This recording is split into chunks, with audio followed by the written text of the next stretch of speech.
Algo que toda buena película debe tener para capturar la atención del espectador es que los primeros minutos del metraje sean concisos, directos, que muestren, no cuenten. Eso es lo que determina el destino al que se encarrila la película, si tiene lo suficiente para saber resumir lo que a continuación será testigo el espectador. Y si tiene algo de gilipolleces a veces, pues, ¿quién somos para juzgar? Como siempre, señor, es todo un placer observar su trabajo. Desde niño, recuerdo que las películas de ciencia ficción fueron mi platillo favorito. Quiero decir, me las devoraba al verlas, y lo interesante de cada una de esas obras al abrirse paso en sus mundos hipertecnológicos y atiborrados de LEDs y montañas de hierro en el cielo, son la manera como representan la sociedad, sus costumbres y su manera tan peculiar de vaticinar el futuro de la raza humana. Claro, es lógico que tratan de darle un sentido a la obra conjeturando cómo cambiarán las costumbres de las civilizaciones, proponiendo nuevos estilos de vida, ciudades, costumbres y distracciones. Y por supuesto, la tecnología que en teoría podríamos disfrutar en un futuro.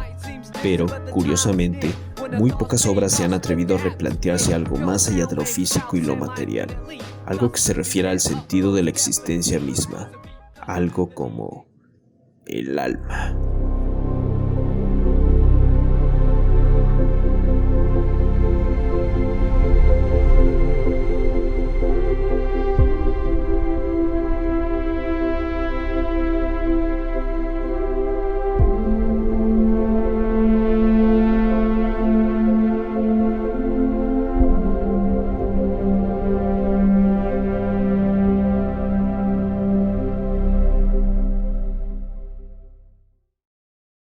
La historia nos vuelve a transportar a la distópica ciudad de Los Ángeles, 30 años después de los acontecimientos de la cinta original con Harrison Ford, acá Rick Deckard, el exagente Blade Runner cazador de replicantes. Ahora el protagonismo toma relevo en K, un replicante de nueva generación que también caza y retira replicantes clandestinos más antiguos, trabajando para el APD, el Departamento de Policía de Los Ángeles, interpretado por Ryan Gosling. En su viaje, K sigue la pista de un replicante renegado llamado Sapper Morton, un integrante del Movimiento de Libertad Replicante, ubicado en una granja a las afueras de la ciudad, y encuentra una caja enterrada con lo que parecen ser restos óseos en su interior. El análisis forense revela que son de una replicante femenina que murió como resultado de complicaciones de una cesárea de emergencia. K encuentra esto inquietante, ya que el embarazo en replicante se pensó originalmente que era imposible. La teniente Yoshi, superior de K, le ordena destruir todas las pruebas relacionadas con el caso y retirar al niño, ya que cree que el conocimiento de que los replicantes son capaces de reproducirse es peligroso y podría conducir a la guerra. Desde que se anunció el rodaje de la película en el 2012, una gran base de fans y ciertos sectores de la industria vieron con muy malos ojos el porvenir de dicha cinta. Considerada una de las mejores películas de ciencia ficción y una precursora del género cyberpunk, para tener una secuela sin una base sustancial que justificara su regreso a las pantallas, era como pensar en hacer una secuela de algún clásico del cine y querer explotar una marca, pero sin ayuda de una buena historia que verdaderamente lo justifique y arruinar así todo un legado y lore ya de culto clamado por la crítica y el público.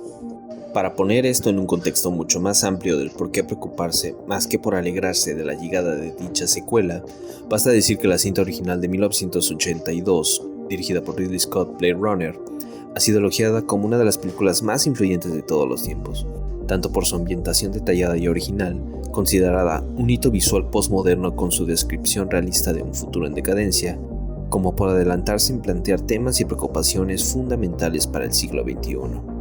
Su banda sonora, sus efectos especiales y su fotografía han sido igualmente aclamados. Blade Runner también permitió poner a Philip K. Dick en la mira de Hollywood y desde entonces muchas películas se han inspirado en su obra literaria. Fue inspiración no solo de obras del ámbito cinematográfico, también trascendió más allá de las artes visuales como videojuegos, anime y la literatura misma.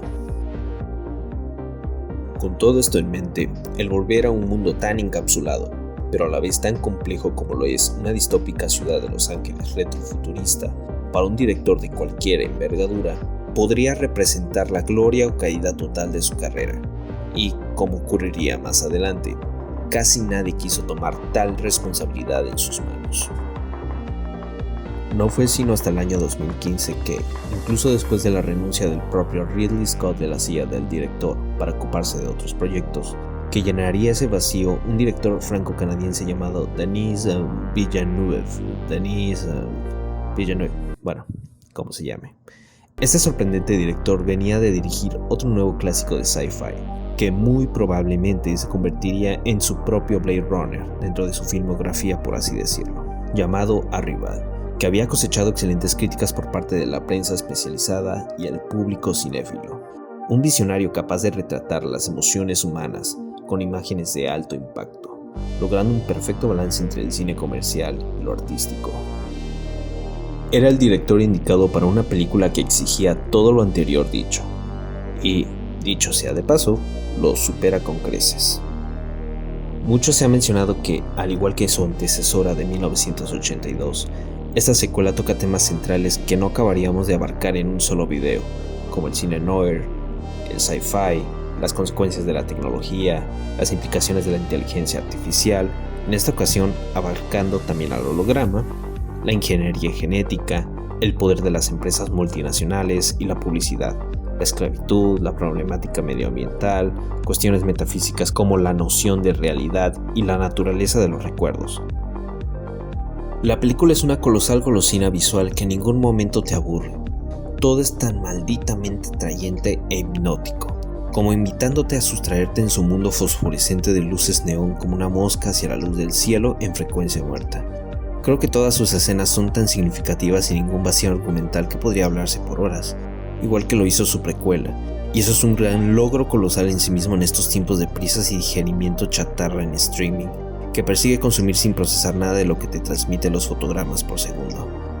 Captura ese mismo tiempo que pacientemente emanaba películas como El Padrino, películas como 2001 Odisea en el espacio, películas como Alien, sin que el proceso de narrar los acontecimientos no te sea indiferente, pero a la vez te deja pensando, como sustrayéndote en cada palabra, en cada acción que sucede en la pantalla, y te hace creer que de verdad estás ahí, conviviendo, en medio de aquella suciedad y deterioro social, pero a la vez altamente tecnológica y agorafóbica realidad. Si la primer Blade Runner hablaba sobre el cuestionamiento y la búsqueda de la identidad a través de un humano cazarreplicantes como Rick Deckard, esta lo retoma ahora desde la perspectiva de un replicante como K, quien desde su primera aparición en escena sobre aquel árbol en medio de un páramo estéril, mirando entre curiosidad y extrañeza aquellos frutos tan limpios que ahí fueron depositados, como una metáfora del verdadero ser en medio de la alineación gris de la sociedad, empieza a surgir la chispa de la detonación por la búsqueda de su real esencia, cuestionándose, como pasa con Deckard, la verdadera naturaleza de sus pensamientos, sus recuerdos y, sobre todas las cosas, sus más profundos deseos. Esto lo podemos ver resumido y ejemplificado al llegar a su apartamento después de dar caza al replicante fugitivo Sapper Morton. En esa escena, mientras se cura de sus heridas por la pelea en la granja, es recibida por su novia holográfica llamada Joy, quien también es producto de la bestial manufactura de Wallace Corporation, de la que también viene K. ¿Qué tal tu reunión? Igual que siempre. ¿Qué tal tu día? El encierro me está matando. Comienza su rutina diaria hablando de los hechos de su trabajo con su novia holograma. Se cura sus heridas. Joy empieza a hacerla sentir como en casa, sirviéndole un buen plato de comida, consintiéndolo como una mujer recibiría a su hombre después de un día agotador en la oficina. Solo que, recordemos, son replicantes, seres sin ningún atisbo de espiritualidad y sensaciones humanas.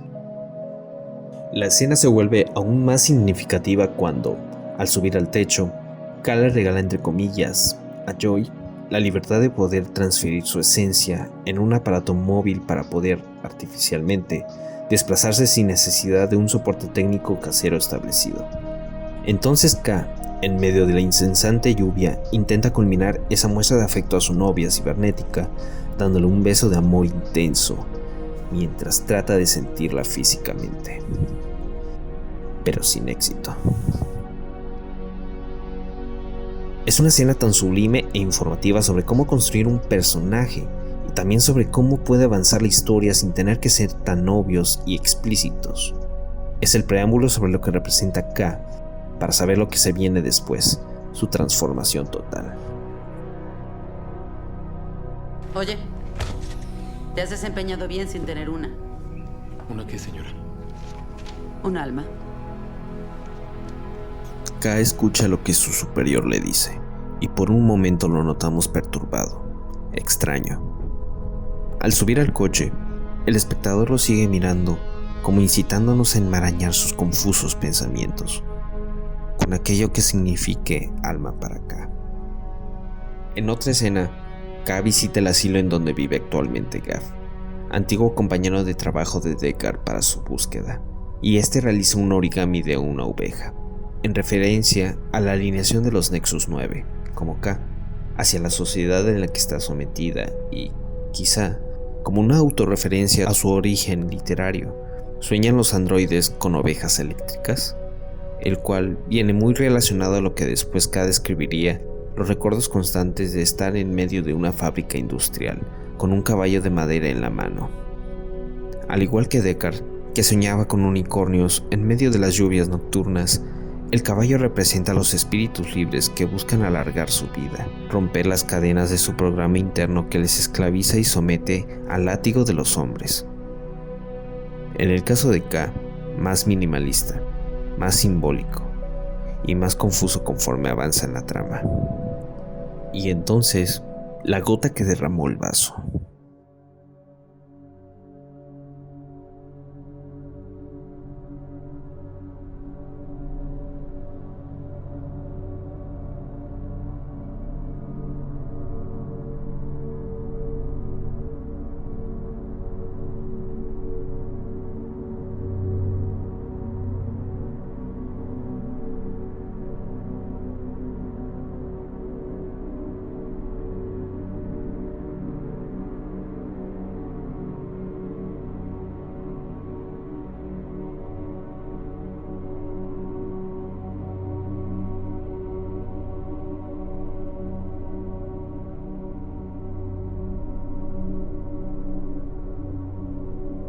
K se encuentra en un momento delicado y más confuso conforme busca la verdad sobre el origen del hijo del replicante. Si el caballo de madera representa que sus recuerdos son reales, entonces indicaría que es posiblemente a quien buscan y quizá, por eso mismo, sus confusos debates internos de querer amar o alinearse a su protocolo autómata. Para encontrar respuestas, el replicante visita a la autora de sus recuerdos implantados, la doctora Anne Stelling, y esta le indica que implantar recuerdos reales a los replicantes es ilegal, porque crearía una inestabilidad en sus emociones programadas por lo realistas de sus recuerdos, creando así nexos como los de la anterior película, y con esto dicho, llevando a K a creer que podría ser el hijo de Rachel. Después de fallar un test de referencia postraumático, K es suspendido por Yoshi, pero explica que erró la prueba porque terminó su misión de matar al niño y estaba confundido. Este autodescubrimiento es lo que llevará a K posteriormente a buscar con más ahínco a Rick Deckard, quien para variar y para lo único que funciona narrativamente hablando es el de explicar que él enseñó a los replicantes a entremezclar los registros para cubrir sus huellas, viéndose obligado a dejar a una Rachel embarazada con el movimiento de libertad replicante para protegerla. K es más tarde rescatado por el movimiento después de un ataque de Luv y sus hombres en el edificio donde se ubicaban él y Deckard, revelándole su líder Freysa que el hijo de Rachel es en realidad una niña. Esto lleva a K a darse cuenta de que Stelling es la hija, ya que es la única capaz de crear el recuerdo y de implantarlo en él. Freysa insta a K a impedir que Wallace descubra los secretos de la reproducción replicante por cualquier medio necesario, incluyendo la muerte de Deckard. Tengo entendido que Stalker de Andrei Tarkovsky fue una fuente de inspiración en términos artísticos y temáticos para la producción, como la soledad, el deseo, los sueños metafísicos y la exploración del alma humana. Sí, hay similitudes y por momentos el director quiere emular su misticismo en tomas amplias y panoramas, pero solo lo logra en la técnica y no tanto por su logro en sí mismo de evocar lo inevocable. Solo Tarkovsky lo hacía sin problemas. Y no es el único elemento ruso que vemos en la cinta porque, por momentos, parece olvidar que la ciudad fue conquistada por la cultura japonesa y estamos ahora en una versión alterna de Los Ángeles, con toques soviéticos y rusos, como la nieve, las ropas de las prostitutas y obreros, la arquitectura en ciertos sectores, incluso incluyendo aspectos culturales de como Pálido Fuego del escritor ruso Vladimir Nabokov, el cual hay un fragmento de su poesía utilizado en los test de referencia postraumática hacia K cuando termina una misión del departamento de policía, como una analogía dentro de la metaficción de este universo tan complejo entre jerarquías, humanos usando máquinas o sintéticos, y estos sintéticos, a su vez, siendo acompañados por inteligencias holográficas. Todos estos elementos tratan de ser nuevos implementos en la historia para cohesionar y ofrecer un lavado de cara más acorde a lo que una ciudad retrofuturista cambiaría en los más de 30 años que transitan entre la primera y segunda parte. Y se agradece porque ya ofrece algo distinto, pero que no cambia la esencia de la película en su totalidad, ni la forma en la que se nos presentó la primera vez. Son pequeños detalles que nos hacen recordar que esta ciudad, al igual que el monstruo de Frankenstein, van agrandando partes a su sistema para engrandecerlo y hacerlo más omnipotente, vasto, terrorífico. Las manos son un modo de demostrar lo último dicho, como una extensión muy usada por los propios replicantes, y no es coincidencia que lo sea, dado la necesidad de estos de poder sentir a la otra persona que quieren o aman y la temática que comunica la trama, que es poder tener emociones humanas y llegar a sentirse libres de toda atadura humana y sistemática, palpando, analizando, probando cada poro y sensaciones que puedan transmitirles a sus transistores, tratando de sentir lo que es vivir ser humano. De nuevo, el mayor ejemplo es K, quien con la escena de la lluvia en el techo nos brinda todo un banquete de información sobre las cualidades y deseos del replicante y lo que tendrá que pasar después de ello. Hace muchos años escribí una reseña para un proyecto de mi universidad sobre la cinta Prometheus de Ridley Scott, donde exponía que los sintéticos, llamados así en el universo Alien, exploraban los sueños de los humanos cuando dormían para saber cómo es vivir como un humano, aprendiendo de ellos con sus costumbres, sus preferencias, sus miedos. Al parecer, Ridley Scott tiene alguna fascinación por estos seres andróginos y retoma estos mismos temas, pero con mayor introspección que la saga del xenomorfo asesino no le permitiría hacer adecuadamente. Si el androide David era un sociópata desequilibrado que intentaba encontrar las respuestas al motivo de su creación, como lo hicieron sus autores humanos para su propio beneficio frankensteiniano, K es la contraparte que busca explorar su verdadera esencia, cuestionarla y, de paso, redimir su causa ayudando a la raza humana a acercarse aún más a lo que se supone se caracteriza por sobre todas las cosas: empatía humana.